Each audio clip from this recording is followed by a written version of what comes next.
municipality, with our town, and for us. And I'm just here to try to impart some wisdom and some knowledge and help people where I can. So I would like everybody to introduce themselves. Doug, if you want to go right around the room and have everybody introduce themselves, just introduce yourself, what club you are, what your position is, and where you are in your municipal grant process. Cool. Let me start. Doug Dickinson, President MAC. And we have gotten most of our estimates done, Mark, but we haven't really started on the paperwork yet. So as far as the form itself, that's where we are on our municipal grant. We do intend to file this year. I do want to make everybody aware that we are recording this, and we do intend to, I guess I can put my picture back up, and we do intend to publish this afterwards. So just keep that in mind, that this will be shared for a learning experience for others. Hopefully it'll help. So let's start with Mike Barkak. Can you give us a quick on you guys? Mike Barkak from Apartment Prowlers. Actually, we did not start the process for a municipal grant yet. Okay. All right. Just have to be quiet. Bill, can you give us a rundown on who you are real quick, please? Bill Beaker. Yeah, my name is Bill Beaker. I work for the Maine Off-Road Vehicles program for Brian Bronson, and on the snowmobile side as well. And new to the ATV side, so I know Mark knows what he's doing, so I thought it'd be a good opportunity to sit in and learn a few things and see the questions that the clubs have, so I can better help in the future. Thank you for being here. Thanks. Henry, go for it. Yes, this is Henry Carey from the Penobscot Off-Road Riders in Lincoln, and I'm here just for the information. Okay. All right. Thank you very much. Cindy.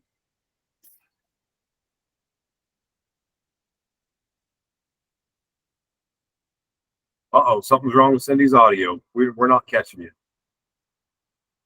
It's unmuted. So there we go. Can you hear me now? Yep. President Cindy from the Coldstream Cruises out of Enfield. We're a brand new club.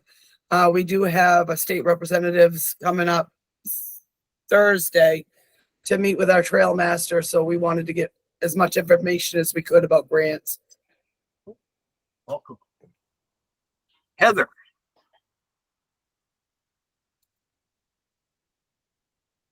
Heather Schmelter, are you there? Can you hear us? We're going to have to unmute. Am I there? You're there. Go for it. All right, there we go. So I am the president of the Exeter Explorers ATV Club. We are just starting our application, and we're here for information on how this process goes. Scott Davidson. Unmute and introduce yourself. Chris Conn, yes, I am the trail master for the Saco River Riders, and we really have never applied for the municipal grant, so I'm just curious about the process. Awesome. Chris Conn. Yep, I'm here with Scott, Saco River Riders. I am the director of MAC relations for our club, so kind of facilitating this, and I think we got somebody else here too. Yep, that's good. Yeah, I see another one that says Saco River Riders. Just give us your name. Yeah, I'm Ryan Carson. I'm the president of Saco River Riders, and again, just here to get information. Okay, thanks, guys. Now we've got another Exeter Explorer. Phil's microphone does not work. Phil is our vice president and secretary. All right, good to go. Well, thanks for being here, Phil. And that's everybody, Mark. So I think we're all set. Okay, so it's my understanding that mostly everybody's looking for info, but we have two clubs that are actively trying to pursue by the May 30th deadline, and that would be Central Maine ATV and the Exeter Club, correct? Correct. Okay. All right, so just a brief rundown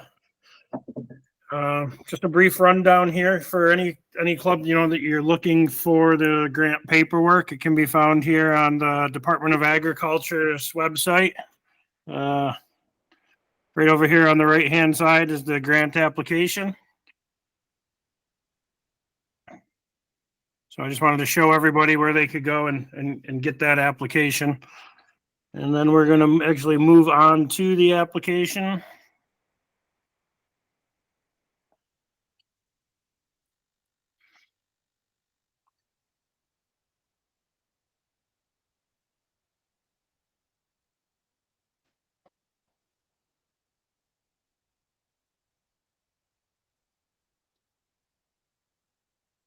And I know some people are probably on smaller screens, so we'll zoom this in a little bit so people can see it. So this is the letter, the cover letter that comes with the application. For those of you that are currently in the process, I'm sure you guys have read it multiple times. And one of the biggest questions I get, first thing right off the bat, is I downloaded the application and I started reading it, and it has the project director. We don't have a project director. So for the municipal grant process, since it's a municipal grant that is being applied for by the municipality, the town, the county, depending on what your situation is, they assign somebody from the ATV club. Typically, it's a trail master or a president to be the project director for the grant. And my club, I'm the project director. My trail master is very heavily involved in the process. He likes doing paperwork a lot more than I like doing paperwork. So does anybody, do the two clubs that are here that are actually working on this, have either of you approached your towns yet?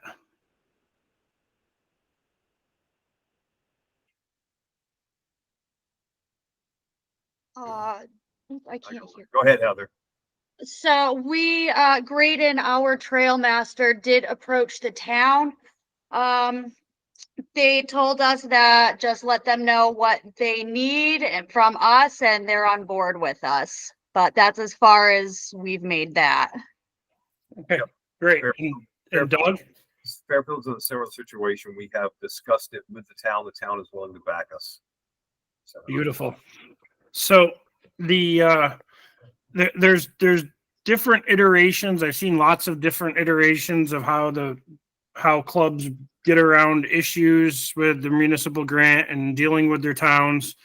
One of the biggest things is selling your town on the municipal grant. The best way to do that is to approach your town from an economy aspect of what ATVing in the town brings to the local town economy. That seems to be the easiest avenue to get towns that may be reluctant to help you to want to be involved in the process. So I'm just going to, before we go through the application, I'm going to walk you through how the process works for me and my town. We approached the town of Greenville several years ago and said we want to do a municipal grant. Along with that request, we wanted to get in-town riding. And we used the in-town riding with the support for businesses and the ATV traffic to businesses to get the support of the business owners to approach the town with us to say, we want to do in-town riding. And with this, we want to do a municipal grant. Once the town saw the overwhelming support from the local businesses, they were a lot more receptive to doing the municipal grant. So the way the municipal grant works for us is we fill out an application. We do the entire application process. We actually do it as the club. The town does not do any of it. We do it all as the club. We sit down with our town manager. When we're ready to submit everything, we go over everything with the town manager, any concerns that they have, and then the town manager submits the grant. The funding for the grant is a 90%, 10%. So whatever you apply for, the grant covers 90% and the club has to cover 10% of that. Our town will not cover the 10%. The club has to cover it. So we have to be cognizant of what we have in the club coffers for the year and what we're expecting to have and what our budget is for the year so that we can fund the 10% of the grant. The way our town works it is we don't pay for anything. The town pays everything. So just gonna say, for example, it's a $50,000 grant. The town would pay all of the bills, every bill, every work, all the work that we have done gets submitted to the town. The town turns around, pays the bill. Our reimbursement periods, we do a reimbursement period like every 30 to 60 days. We put together our reimbursement package. We turn that into the town. The town submits it. The state reimburses the town the money. There are some towns I do know that will not do that. So the clubs end up having to pay it up front, which means you have to have more in your bank account.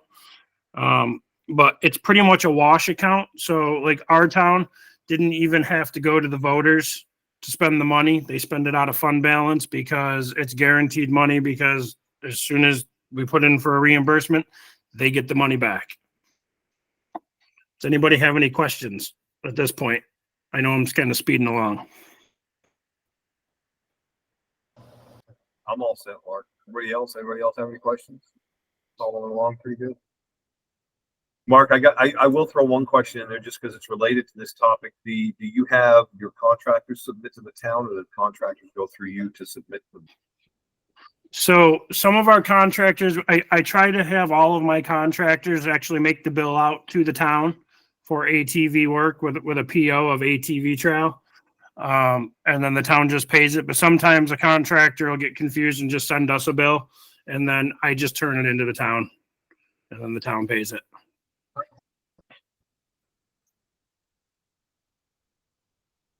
Okay, so moving forward, everybody has read this letter, I'm assuming, so I don't have to read it. Yep. Go through it.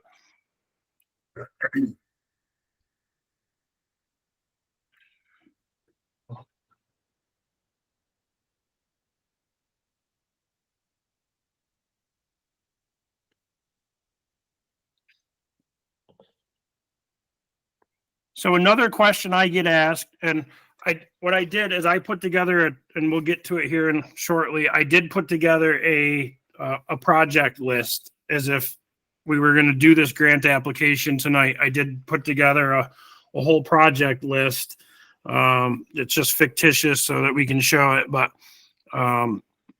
another question that I've had is, and not so much southern clubs, but some northern clubs have asked this because as they try to apply for municipal grants, is the deadline is May 30th. And, sometimes for us up here, like right now, I'm looking out my dining room window and I still have snow in spots. So, and there's lots of years when I still have snow and I have to get my grant together. They're like, so how do you get estimates? So for us, what we do is we have a core group of contractors that do our work for us for the most part. And we know what all of their rates are. We know from experience how long jobs take them. We know how much materials cost. So a lot of it, we'll call a contractor and say, hey, I got this, I'm going to have this project. Are you interested in doing it? And they say, oh, yep, put me down for it. And then we sit down and do up a good estimate, and then call them and say, hey, this is what we have. This is what I'm thinking it is. And most of the time they're like, oh, yeah, you're right on that's going to work. That doesn't always work out that way. Sometimes we end up, way under, and we have to cancel a project that we had planned so that we can move money to the existing project. As I scroll down through this, if anybody has any questions, or if anybody sitting here has any questions on what they've read as I scroll through this, please ask. I have a question. Okay, Henry. The minimum trail width is 6 feet. Now, a lot of our trails are also snow sled trails. Mm-hmm. We try to do a 6-foot bridge, we're going to have a problem with the snow sled club. So That's interesting because, I have those conversations all the time up here with our local snowmobile club. Depending on the size of the bridge and the size of the body of water that you're crossing, if it's a small timber mat bridge and it's only 2.5 feet down to the water, a lot of times the snowmobile club will just groom right over that. They'll just push snow over it, fill it in, and continue on. Our snowmobile club up here, when I talk to them, unless it's a major bridge, that's what their favorite answer is. Oh, don't worry about it. It won't affect us. We're just going to fill it in and groom over it. But those are conversations that you have to have with your partner club that shares those trails with you. Unfortunately, it does happen, and it happens for me as well, that, it may not be wide enough. It may end up needing to be wider for a groomer to fit across it, and you're just going to have to suck it up and pay for a wider bridge.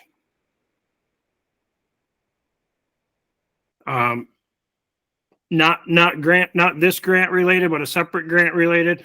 We're currently working on a bridge project up here that same thing. The snowmobile club has an alternate route.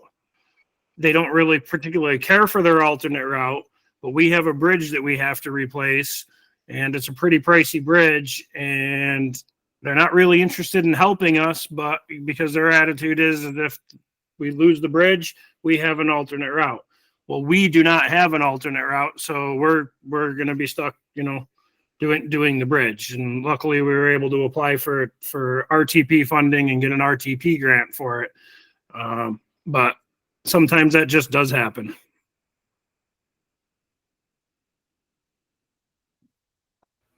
Thank you.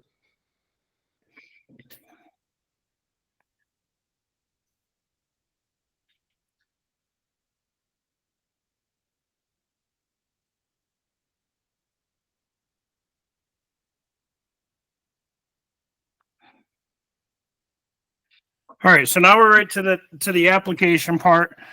For the most part, everything on it is pretty self-explanatory. You got to plug in your numbers. I'm not sure and Bill, you might be able to answer this better than I, but is the minimum municipal grant still 30,000? He's muted too, so. Yeah, I'm back. No, I've seen some municipal grants. Brian printed me out the list from last year, and there was some that were, much lower than 30, Okay. like in the $15,000 range. Beautiful. So, and then I make a comment about the snowmobile bridge situation. Sometimes when you apply for a municipal grant, and if you apply to build a bigger bridge to accommodate snowmobiles, Brian might only half fund that project when he sees it, and then talk to the snowmobile side of things and see where they can chip in. If it's a known a known bridge that's shared. That's good information. It'd be worth reaching out to trail coordinator or to Brian down in Augusta and bringing that up when you're looking, especially if it's a bigger bridge. Okay, thank you.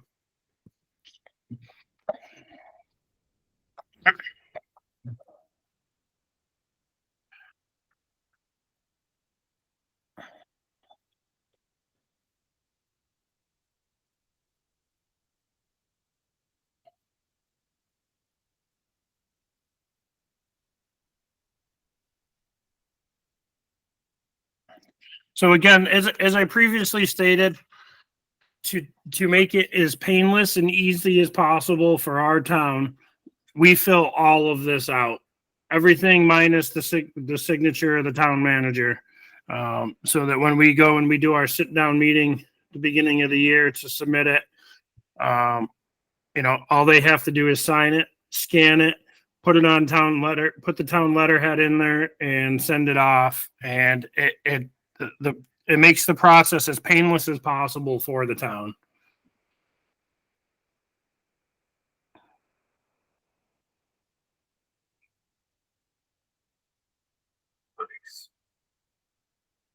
So does anybody have any questions on this section right here?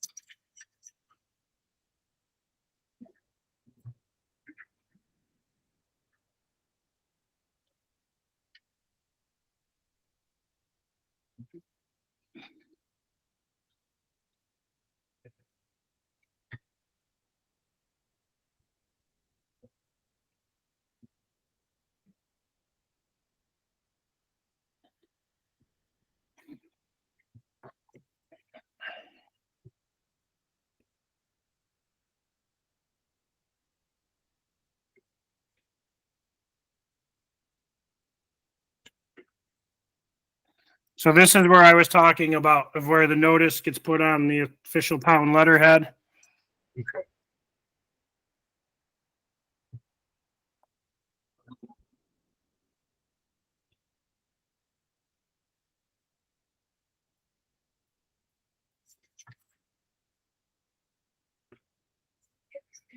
And we retyped this entire thing just because it just seemed like it was from 1970 with the typewriter font.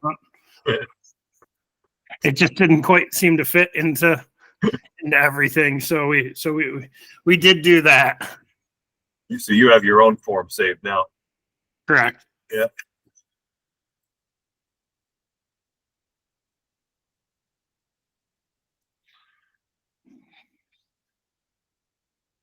So the project description. So this is where I was talking about. So what we do for project description, which I'm going to show you right now,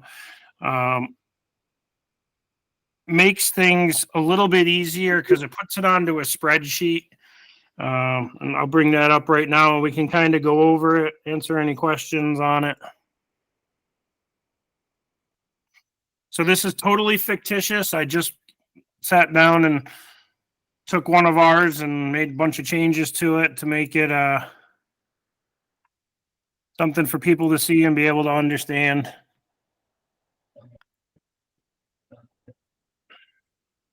So this is what ours looks like when we put in for our projects.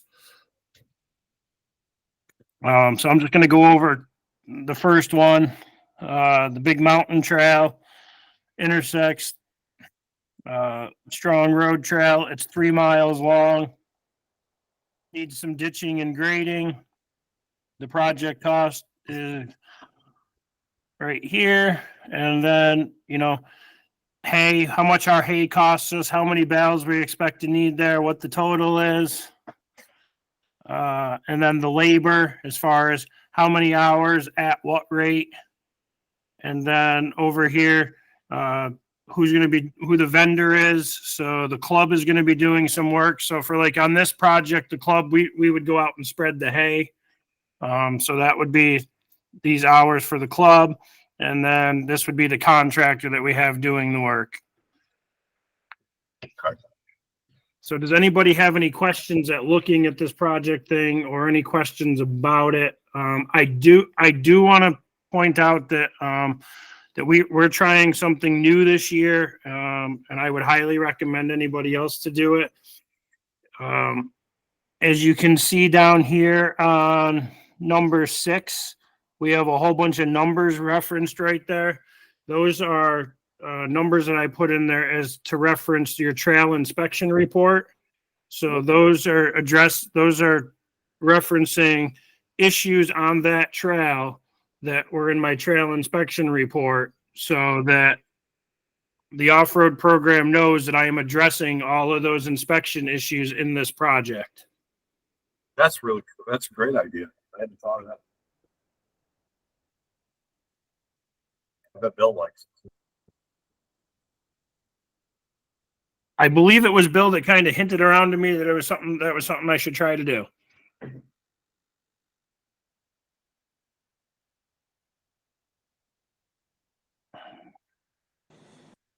Yeah, I just I'm not the one approving these grants, but it just makes sense. I've talked to some of the other trail coordinators, and to reference your grant back to the inspections should justify those expenses.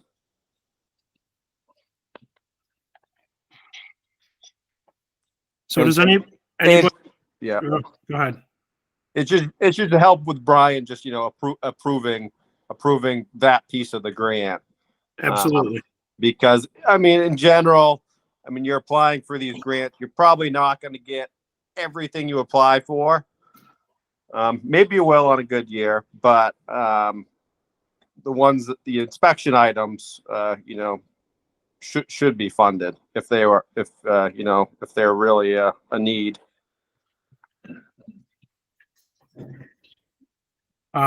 Anybody have any questions on the project list? There's no stupid questions here.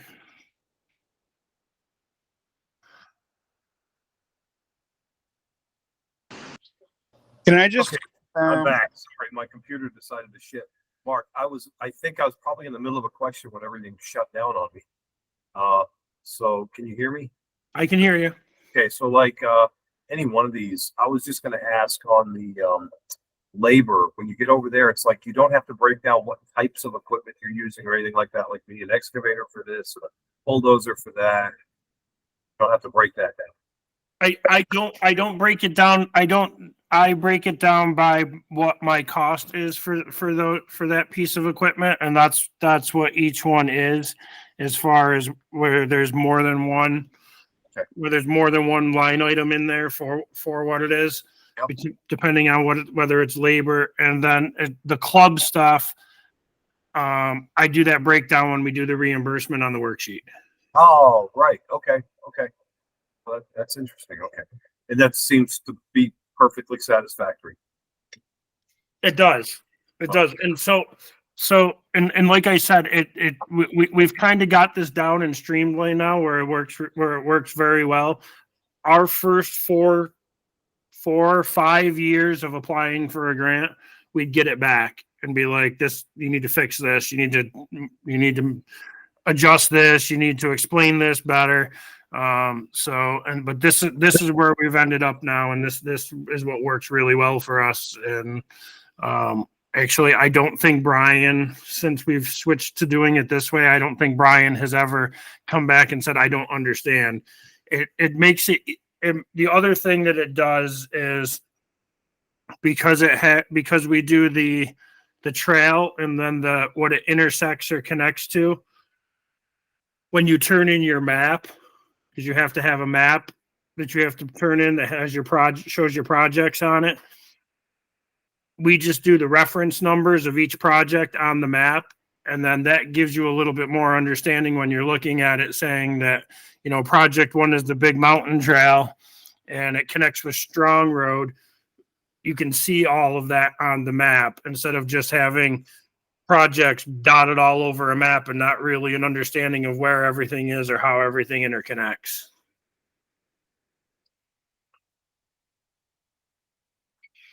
And somebody else before Doug was trying to ask a question. Was that you, Chris? yeah, that was me. I wanted to back up a little bit rewind to the beginning and ask, do we have to choose between grants every year? You can't do both. You have to either do a municipal grant or a club grant. Is that what you're asking? Yeah, that's what I'm asking. And then the RTP grant is a third grant? The RTP is a totally separate program. That's federal money that's administered through the state. And that's done through the recreational trails program. That's a totally separate grant. It is quite in depth to apply for it. There's a lot of legwork that has to go into it. I encourage all clubs to apply for it because there is funding there. But it's totally separate from this. This grant here is totally funded through the ATV registrations and the gas money through the off-road program. So all the funds for this grant are state generated funds. The RTP program is federal funding that comes into the state. Okay, that's good to know. And then the 30 million that's going up for vote possibly in November, is that So that's separate from everything else too? So that's totally separate too. So that's the Maine Trails bond. If that passes the general election in November, then that will be a totally separate project that you would have to apply for. Okay, and I guess one last question about that. From a club grant or a municipal grant, have you found you get a lot more from the municipal grant if you can get it, as opposed to getting the club grant? So the club grant, it's been so long since we did a club grant. Maybe Bill can answer this because I cannot, but the club grant is so much per mile, and I don't know what that number is. But it caps out at however many miles you have. That's what you get for funding. I can answer that question. There we go. All right, so on the club grant, it's based on the mileage that you have. If you have over 70 miles,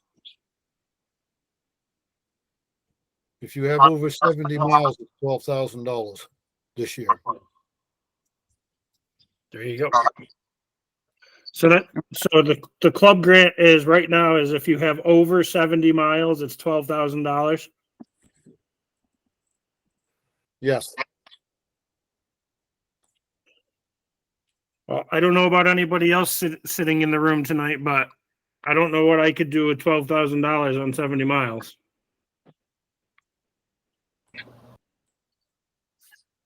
Yeah, no, that's not happening. I don't have 70 miles. That's not happening. Bill, do you have anything you want to add to that? Hold on. He's looking it up. Yeah, like you said, it's mileage based, the club grant. Most of the muni grants that we see getting applied for are generally significantly more than those club grants. It's a little bit more involvement. The club grant is 100% match or 100% reimbursement, whereas the muni's 90. So you have a little more into the muni grant. And it's going to be looked at a little bit more what you're doing with that money. Brian's going to fund projects on the muni side that make connections.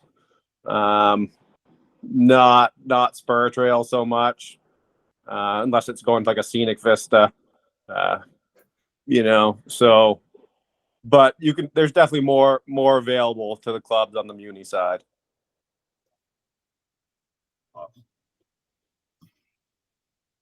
Anything else, Chris? No, I think that answers our question. So thank you for clarifying.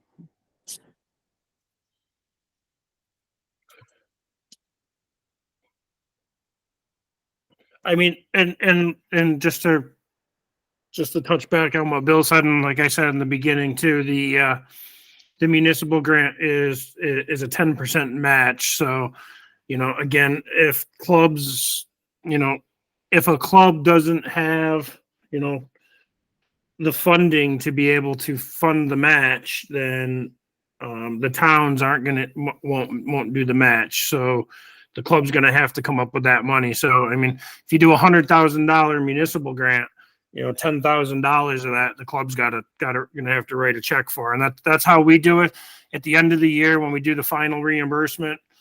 We wait about a month after the final reimbursement. We sit down with the town, after all the dust is settled, and we bring the checkbook and we say, how much do we owe you? And we write them a check.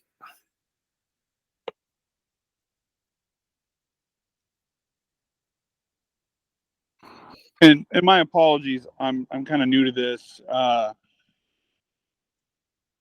You fund that money from club memberships and funding through membership drives or donation drives or things like that. Yep. We do a lot of fundraising. we raffle off either a side by side or an ATV every year. We do 5 or 6 big fundraising events. We have a rail bed here, so we set up 3 or 4 times a year on the rail bed. Pretty much just blocking the trail so that they have to donate to get past us. And our membership and business donations and that kind of stuff. Absolutely. I have a quick question.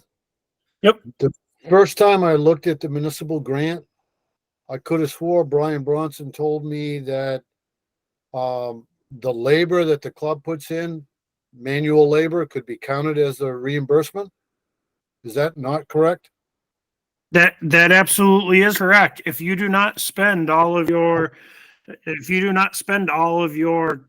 grant, then the difference can be made up with your worksheets, with your time, not just your club labor, you get so much for chainsaw use. So each member using a chainsaw per project per day. You get time for your machine, for your ATV or your side by side. But all of that stuff accumulating on your worksheets can absolutely go towards your match, but only if you have the balance of what you didn't use in the grant. If that makes sense. Okay.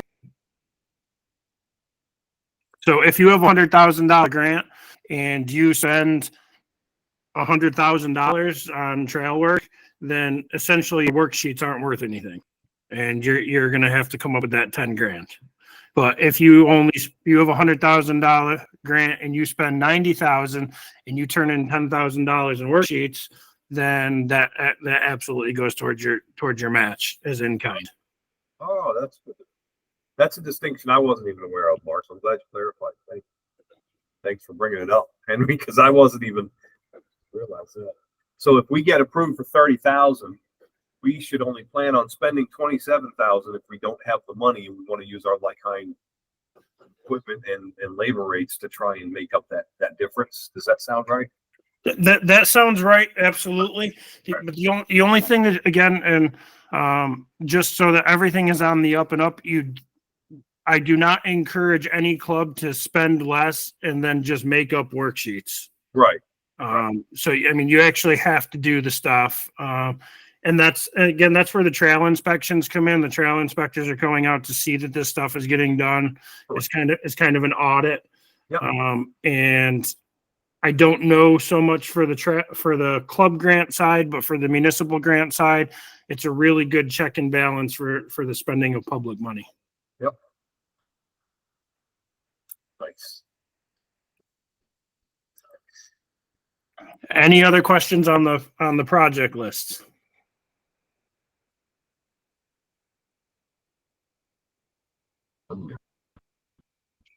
Okay.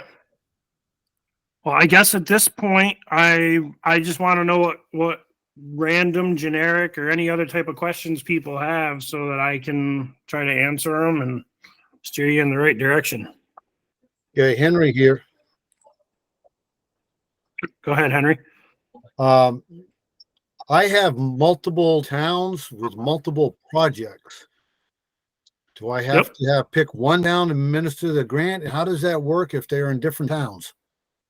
So that is going to come down to whatever town is going to be the most amicable for you and working with you and supportive of you. My trails are in multiple towns. I'm in multiple towns, multiple unorganized territories with our trail system. And the town of Greenville is the one that is the most friendly to us and supportive of us. But the biggest key, again, is for you to explain to the towns that there is no risk to the town for this. The grant.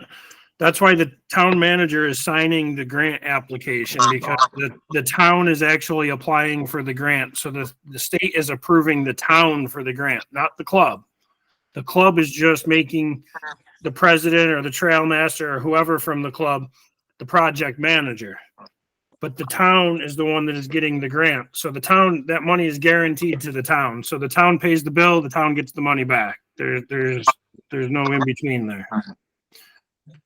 But It doesn't matter what town it is. it doesn't matter what town. So this question has come up before. You know, when it comes to public monies and taxpayer dollars, as far as a town goes, for town rules, a town can't expend money in another town. But that is money that they've approved in their budget.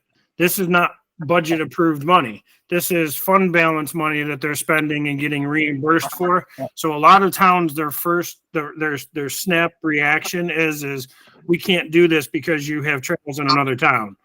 And you just have to explain to them that you absolutely can do this because you're not spending your budgeted taxpayer dollars. You're spending money out of a wash account that's going to get reimbursed as soon as it's spent. Can do that. I was under the other impression too, Mark, just so you know. Two things real quick before we keep going. Bill, can you please mute, because you got something popping in every now and then for an audio. And then thank you. And then Cindy has a question. Go ahead, Cindy. I do. Is there a minimum on what you can put in for a municipal grant? So Bill just answered that. It used to be $30,000, but Bill just informed us that last year that some municipal grants were for 15,000. So I think honestly, I think the turning point or the deciding factor is going to be if you're trying to get a municipal grant that's going to be the same amount as you would normally get as a club grant, then you're probably better off going the club grant route because that's 100% reimbursable. So just for example, and again, I don't know what the mileages are, but say you have 14 miles of trail and that's $8,000 and you're going to try to get a municipal grant for $10,000, you're probably better off just going with the club grant and going with the $8,000. It's 100% reimbursable. All right, thank you. Yep. And I think Henry. The other thing I wanted to touch on with Henry was also that if you're in the situation where none of the towns want to work with you, I would highly encourage you to contact your county administrator or your county manager, because the counties will also sometimes work with you. I know the counties do municipal grants for a lot of clubs that are in unorganized territories. Thank you.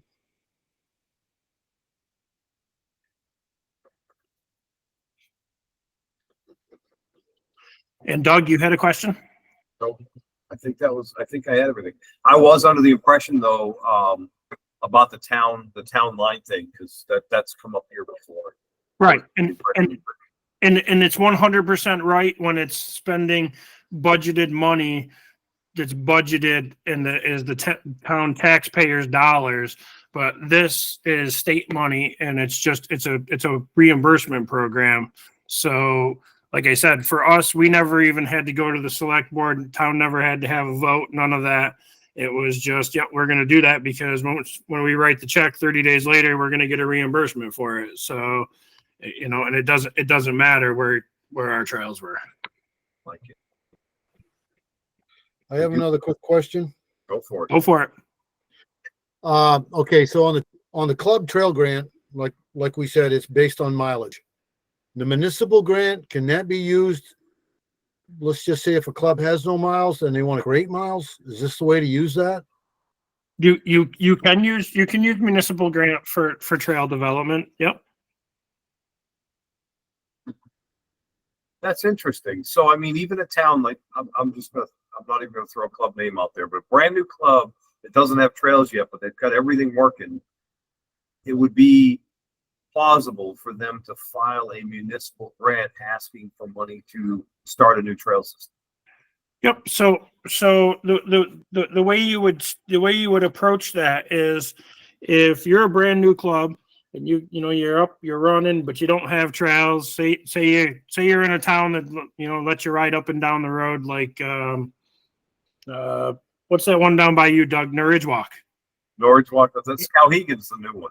Okay, but I'm saying, but Norridge Walk doesn't really have many trails. It's pretty much just right on the roads, right? They got the rail bed though. Right. So, but I'm just saying, use that for an example. You have a club, you got a place to ride, but now you want to have some trails. If you go out and you get all of your land use permits signed and can link together, 5, 6, 10 miles of trail, then absolutely you can apply for it. But again, at that point, I would still recommend probably starting small and going with a trail grant. Because again, you're just starting out, you're trying to build a trail system. Trail grant is 100% reimbursable to you. The only thing I would say about that is that the trail grant also has a minimum mileage. I think, is it, Bill, do you know that one? Is it 5 miles? Yeah, it's 5 miles. Okay. So I wonder if under that's something, I don't know, Bill, if you can comment or maybe ask Brian or something. Clubs that are within that 1 to 5 mile, would they be able to apply for municipal grant? I'm going to meet with Brian in the morning, so I'll get you an answer. That'd be awesome. Thank you. And then the other thing that I wanted to touch on the project list, if you look down here, I go all the way down to the bottom. You can see what I got going on here. Oh, nice.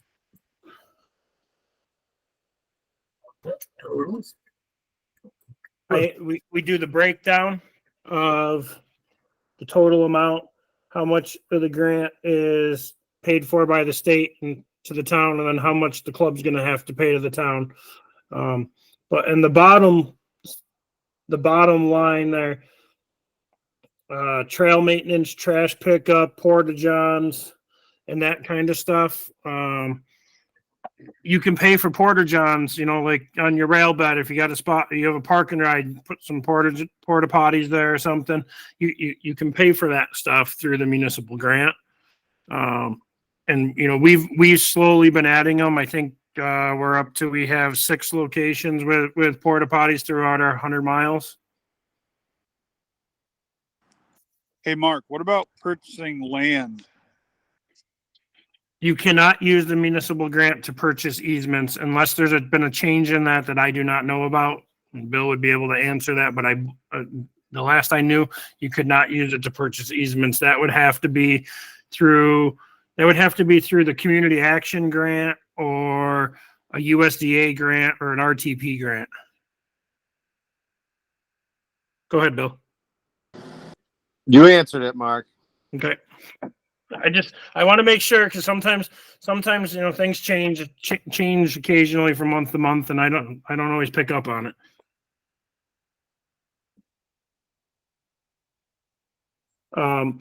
But here's another, if something is an issue like that, as far as losing access to something because of a land issue or a right of way or something like that, we got a little creative a few years back because we were facing that issue for one of our major trails, and we approached the town about it. And the town actually went out and bought a little 1/4 of an acre parcel in the middle of nowhere, so that it gave public right of way, so that we did not lose access. Yeah, that's kind of the situation that we're in, is that we have a landowner who has shut his small parcel of land in the middle of the woods off to access, and he has made overtures that he might be okay with selling it, but we as a club don't have enough money to buy the land, so we could use an RTP grant possibly in addition to a municipal grant in the same year, right? Absolutely. They're two separate, they're two separate animals. And again, in the application for the municipal grant, you sign a statement in there that says that you are not applying for any other grant funding for trail work. And like in our case, we're doing other grants this year. We're not lying, because the municipal grant is not a club grant. The municipal grant is a town grant. The town is applying for the grant. So that still leaves the club able to apply for other types of funding to kick the proverbial can down the road. Okay, and you've done that before, and it's been kosher. Yep. We're doing it right now. That's not an issue, because the municipal grant is exactly that. It's a grant to the municipality. That's the defining factor between a club grant, a club trail grant, which is a grant to the club, and then a municipal grant, which is a grant to the municipality. The only thing the club is in the municipal grant process is a conduit for the work to get completed on the trails.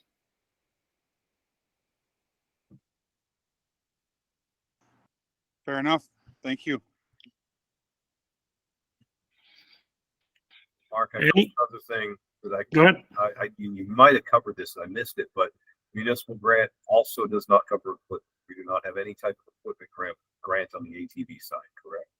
There is no capital improvement or equipment grant on the ATV side, not as of yet. Hopeful it may come, but there is not. There are some USDA grants out there that you can apply for equipment. Again, they're pretty in depth to apply for them, but they are definitely doable.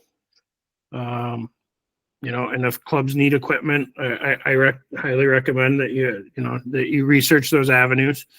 But at this time, the municipal grant will not pay for any equipment unless you are renting the equipment for projects that you are doing. Then you can pay for the rental cost in your municipal grant. That's good thing to point out.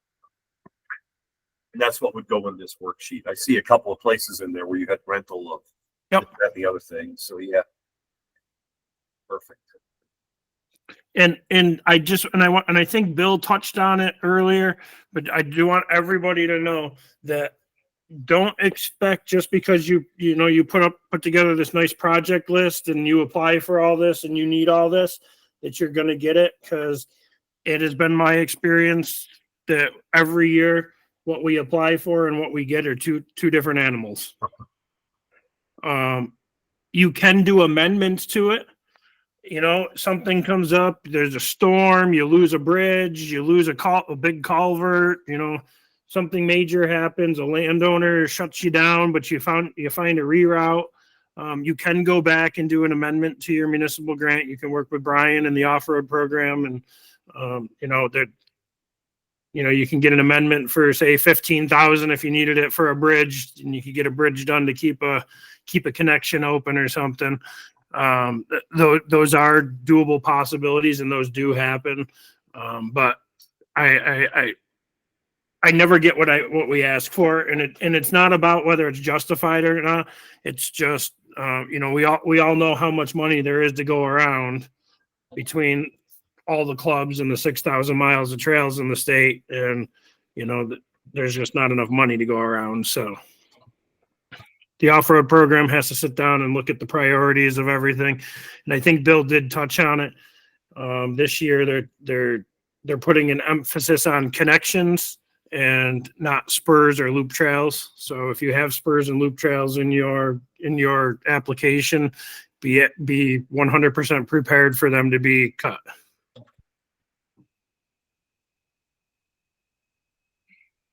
So another thing that I did want to touch on this is this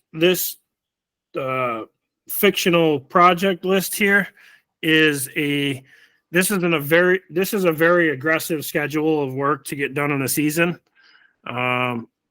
This kind of mirrors what we average for work in a season. But a lot of times we'll cut projects depending on what's going on in the season, what happens with the weather. So, we may end up saying that, we're in July And we haven't done project 1, 2, or 3 yet, but we've done project 4, 5, and 6. And project 7, we're looking at it and we think, oh, that can wait until next year. But our grant got cut a little bit. But we really want to get project 2 done. So we'll cut 7 off the project list and move that money up to project 2 so that we can get project 2 done and out of the way. And then say next year we'll address project 7. So just because this is your project list doesn't mean that it's in stone, but it also doesn't mean that you put together a project list and then when you get the money, you go off and do everything but what's on your project list. Can you send us this project list in the format? Yep. We can send it to you. I can send it to you right in the Excel file so that you have it. Doug, can you take care of that?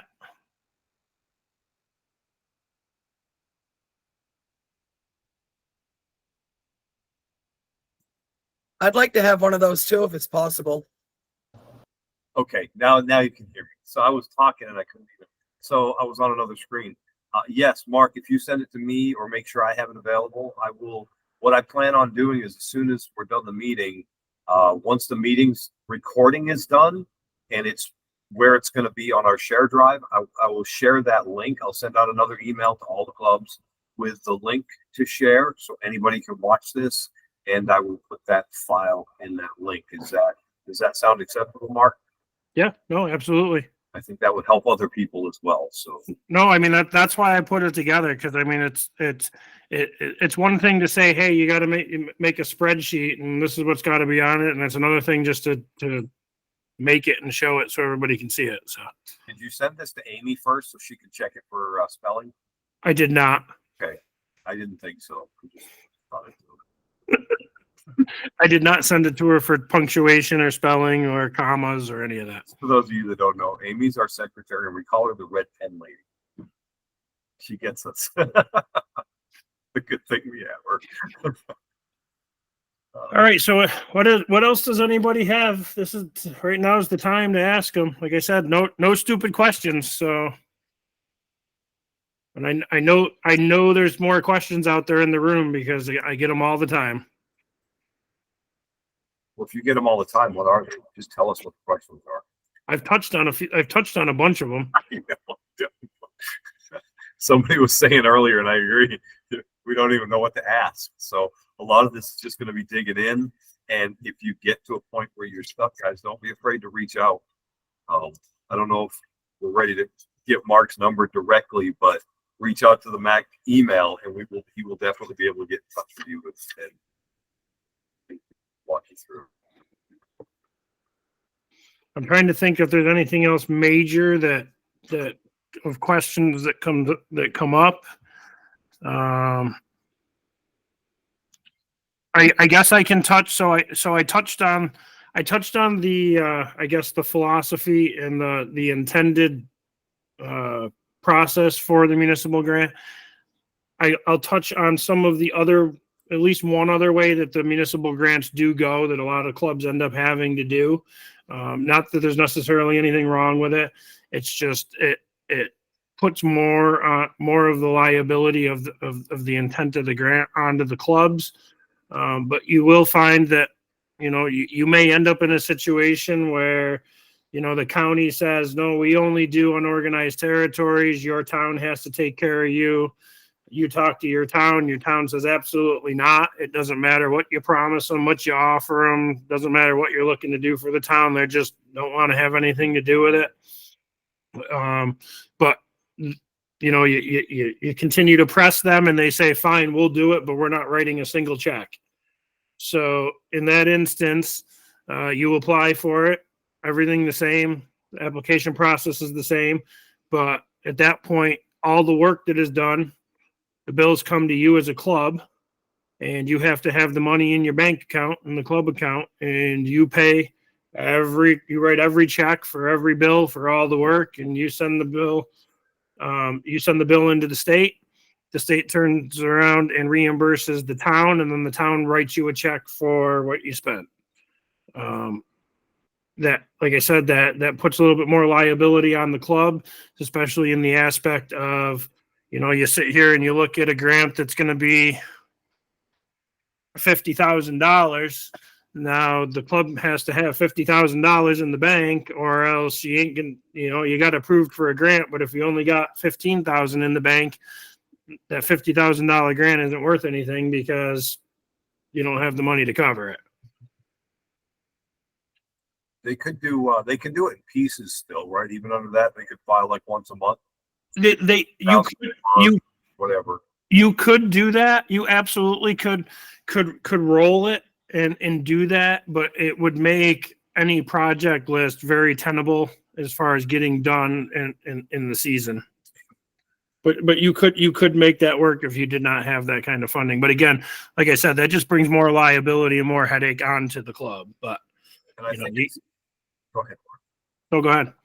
So I think it's even important to point out that as a corporation, that when you file at the end of the year with your taxes and all that stuff, they're asking how much you bring in. Yep. In my opinion, this would be part of the club's funding. So, It would be. So those are things that could easily put you over that 50,000 grant. So that little Form 990N might not work anymore. You just want to prepare to be able to do a little more tax work at the end of the year. So. And again, that was falling into where I was saying the liability on the club, because if your club is registered as a C7, I'm not an IRS expert. I just know what hoops we have to jump through to stay where we need to stay.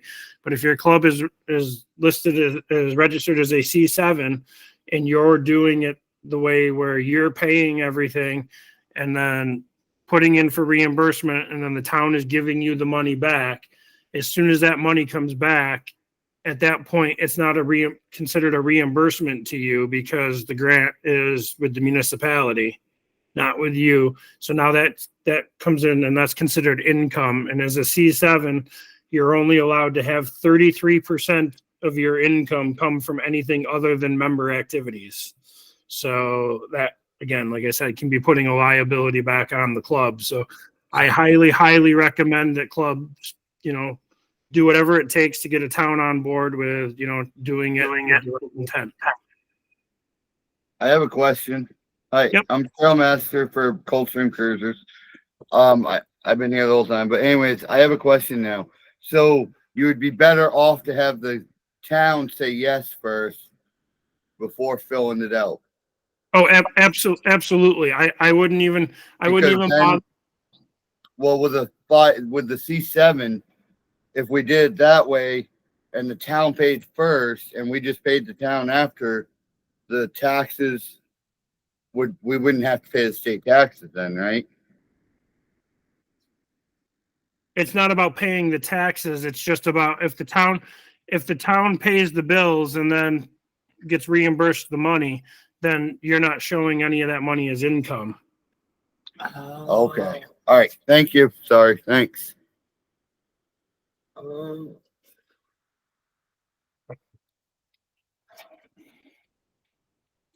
Anybody else? Mark, Yep. on a hypothetical situation, you have two clubs. The project connects to both of them. Can both clubs apply for the same project, given the fact that they're working on their own trails? Or is this something that the state hasn't seen? Walk me through that one. Walk me through this hypothetical. All right. I have a trail connector with another club that needs to have work on it. Yep. Both sides of this trail, both where they come together, both clubs have work that has to be done. Would that be considered two separate projects? One from that club and one from my club, or one project shared between the two of us? It would be at face value, it would be one project for you to your border, and then one project for them to their border, even though you guys share the same border. At digging deeper into it, if you're doing a municipal grant and they're doing a club grant, the neighborly thing to do might be to say, hey, you know what? We'll take care of that for you right there and try to help you out. I mean, I do that quite a bit, try to help my neighboring clubs, and, we try to split work or grading. Hey, we'll grade that this year. Next year, you grade it. That kind of thing. We try to work together. But at face value, if your border is right there, half the trail's yours, half the trail's theirs, your project would be to the border, and then their project would be to the border. And sometimes nothing will align, and you'll do the work to your border so that your trail is good and safe and passes inspection. And then as soon as they cross the border, it's bad, and you have no control over that. Thank you.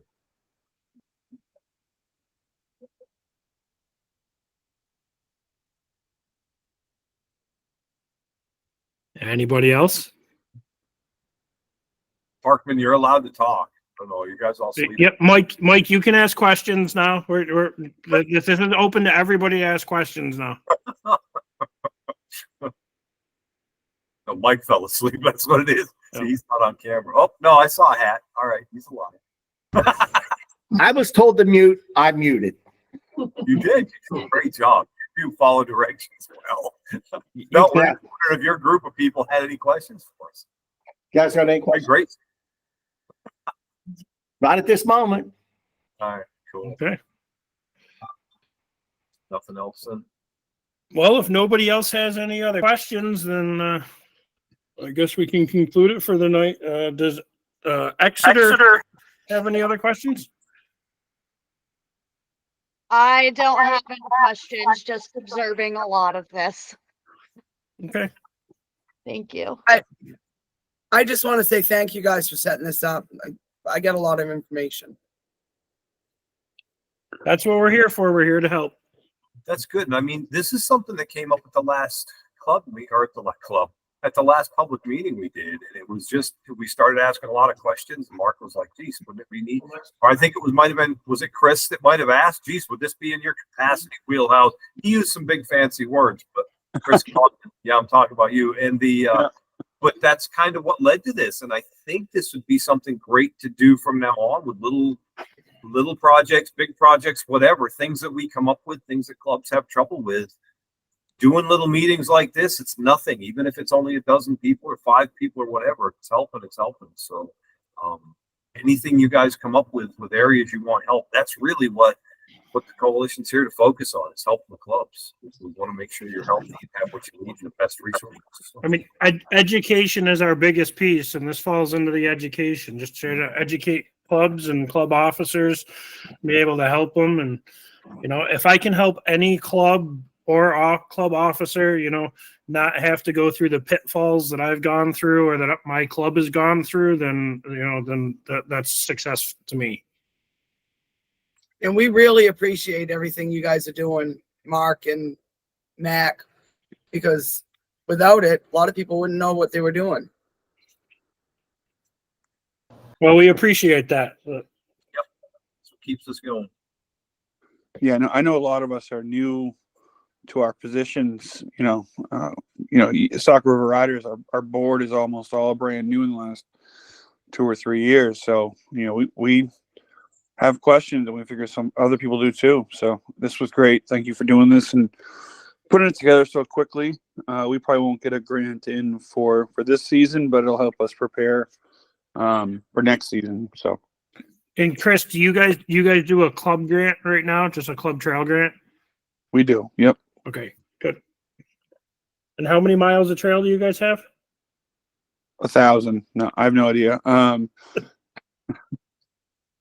We're about 50 to 60 right now. There you go. Yeah. Thanks, Ryan. Well, you guys would definitely. I mean, I haven't seen your trails, but 50 to 60 miles of trail, I would definitely say you guys want to get on doing a municipal grant, because trying to do that kind of mileage with $12,000 in this day and age is. I don't know how you guys do it. I couldn't do it. Yeah, we only qualified for 8. Oh. Yep. Well, Right. Yep. That's all you're doing. I don't know how you guys do it. I mean, our club,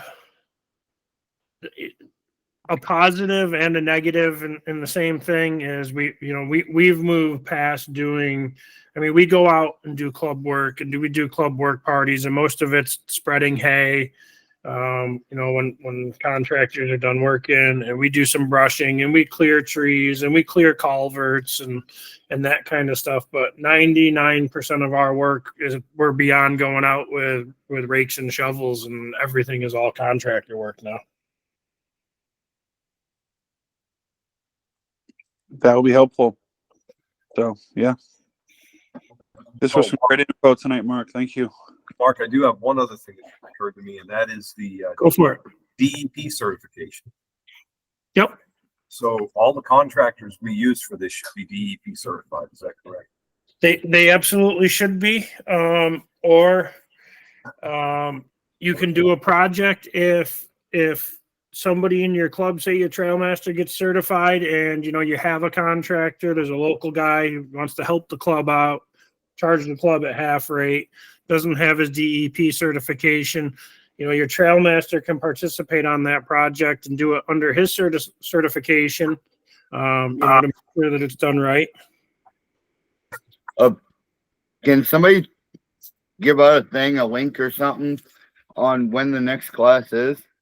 So the classes are, it's a two-part deal. You take if you go to the MAC website, we have the link on the MAC website to the 8-hour online. You have to take the 8-hour online course. And then once you do the 8-hour online course, you have to do a practical version of the course, which is to participate in a project that's being done to DEP standards for erosion control. And then you take some pictures, you fill out a form, you send it in, and you get your certification. And do you have to do the 8 hours all at once, or can it be like? Nope, it's at your own pace. Okay. Thank you. I actually started mine. And I think, is Bill still here? Or did he leave? No, he's here. Bill, if a club is in a certain trail coordinator's area, and they wanted to do something and they needed that, they could do it with the involvement of the trail coordinator, correct?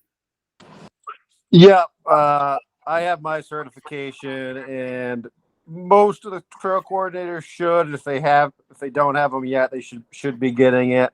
So you could reach out to your local coordinator to oversee a project. Yeah, I'm meeting with ours on Thursday. So, two of them. Is Eric coming up? Yeah, Rick and Eric. Okay. Rick's the new one, so I don't know if he has his or not, but yeah, maybe he was he was a forest ranger, so potentially. Okay, cool. Thanks, guys, and thank you, Mark and Mac and everybody else. Thank you. No, it was our pleasure. Anything else, Doug? Any other questions? No, I think I don't know. I think we got a pretty good coverage of it. We'll get this video posted. See where we can go from there. If you guys got any other questions, just get us an email or at the meetings or whatever. What we want to do is help. Same thing, Saco River Riders. If you guys have got questions about what officers need to do, or we can give you suggestions or tips of the trade or whatever, don't hesitate to reach out. Anyone. You know me, Doug. I won't hesitate to ask. So. Okay, good deal. No, I think we're good. I want to thank everybody for participating and listening to me ramble on. And I'm not the best teacher, but I definitely don't mind sharing information. I'm big on sharing information. So I may not always present it well, but thanks for sitting through it. Oh, you did great, Mark. Thank you. Thanks, Mark. Thank you all very much. Thanks, guys. All right. Good night, everybody. Thank you. Thank you. Thank you. Bye-bye.